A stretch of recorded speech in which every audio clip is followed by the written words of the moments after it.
The most common hair loss in male is the male pattern hair loss level 3, where you have deep recession and wider recession at frontal temple angle.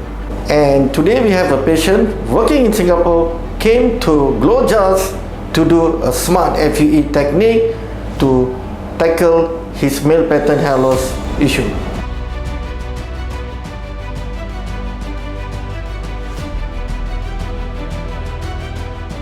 Just completed the smart graft care, now exactly 24 hours after the smart FUE procedure.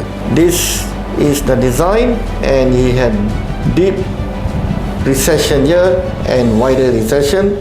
We already fill up the frontal temple angle here, all the graft in place, there's no swelling, there's no bleeding, there's no any dislodgement. All the graft is intact, in the right position, right angle, right direction. This is the window speak, and this is the forelock, and we did some dent packing here. So patient will follow our instruction. He will go back to Singapore and he will do the smart graft care till day 7.